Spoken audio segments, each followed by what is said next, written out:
Sri. Halo jujur kok.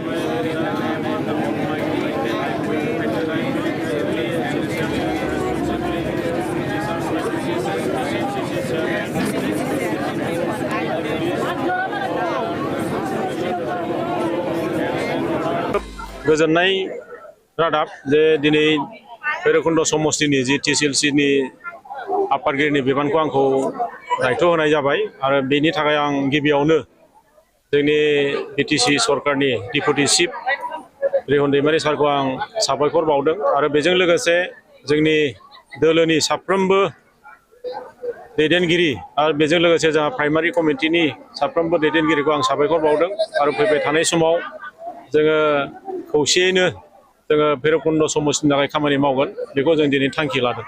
सार गोबां नायजानो दोनै नोंथांखौ गोबां फोथायोमोन जे दिनै सानसे समाव BP एबा गोदोना थाहैनाय समाव दिनै नोंथाङा गोबां हार्डवर्क खालामदोंमोन गोबां दिनै नोंखौ फोथायदो सानसे समाव बिथाङाबो सासे MCLA जायो बा बिथाङा सानसे समाव माबा मोनसे पद मोनो होनना गोबाङानो फोथायनानै दिनै बे बिबानखौ लाबोनानै दिनै नोंथांजों नारा नांथाबोबाय सार मा बुंनो सार बे बेलायाव? जोंनि थांखियानो जाबाय जों BTCखौ रैखाथि होनाय आरो बेजों लोगोसे जोंनि BTC ओनसोलखौ जों जौगाहोनाय आरो बेयाव थानाय गुबुन गुबुन रावारि माहारि धोरोमारिफोरजों जोङो खौसेथियाव थानानै जों BTCखौ जौगाहोनायनि गुबै थांखिखौ लानानै जों थांनाय 5 बोसोर जों सरकार गैयाब्लाबो जोङो जोंनि राजखान्थि दोलोनि थांखि बिथांखिफोरखौ रायजो राजानो जों फोरमायदोंमोन गामि गामि थांनानै जोङो रायजो राजाजों मोगा-मोगि सावरायदोंमोन आरो जोंनि थांखिफोरखौ आरो जोंखौ फोथायनानै देग्लाय जोंनि BTC जि बिसायख'थि बेयाव जोंखौ रायजो राजाया मदद आरो हेफाजाब होबाय आरो जायनि थाखाय जों दिनै रिहन दैमारि सारखौ देरहासार खालामनानै बिथांखौ जों डिपुटि चिफ जों बानायनो हाबाय आरो बिनि थाखायनो आं गिबियाव रायजो राजाखौ गासैखौबो आं साबायखर बावनो सानो। सार दिनै नोंथांनाव गोबां मोनसे पाब्लिकनि सोंथि जे भैरबकुंड समष्टि जानानै गोबां रायजोआ बुङो जे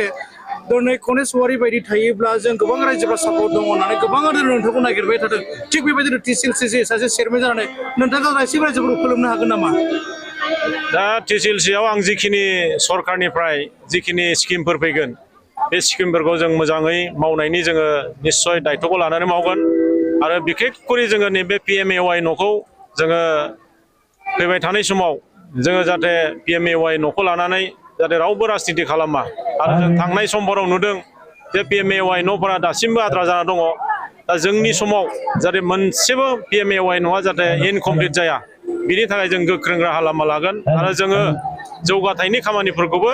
जों मावनो हागोन आरो TCLC आरो VCDC थाइसे थाखानि बे बिफां हिसाबै VCDC चेयारमेन जितु बिथांमोननि फारसे माबायदि दिथा दा जों बेखौ बुंदों जे दिनै जोङो समायखिराबो लादों जे जोङो ट्रेन्सपारेन्टलि खामानि मावनांगोन दिनै सरकारनिफ्राय जि स्किमानो फैया मानो बे स्किमखौ जाहाथे मोजाङै जोङो रुपायन खालामनो हायो इमप्लिमेन्टेसन खालामनो हायो बिनि थाखाय जोङो VCDC चेयारमेन मेम्बारफोरखौ दिनै समायखिरा लाहोदों आरो बै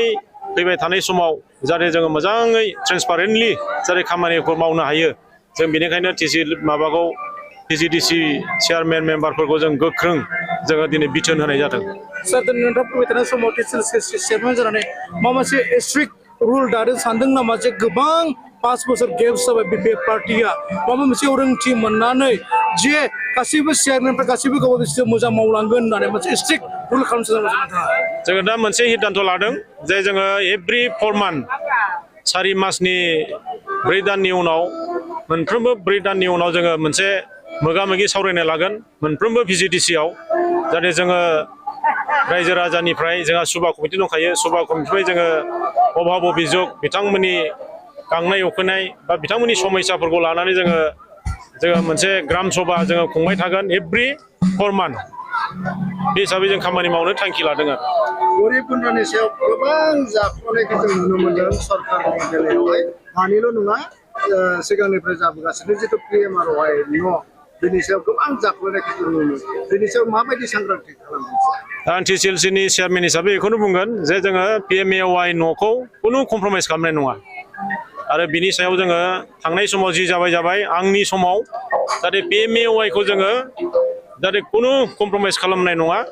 PMAY नङा सम मथे जानांगोन आरो सोरबा चेयारमेना सोरबा मेम्बारा जुदि इनकमप्लेन खालामाबा बिनि सायाव आयेननि राहा लानाय जागोन आरो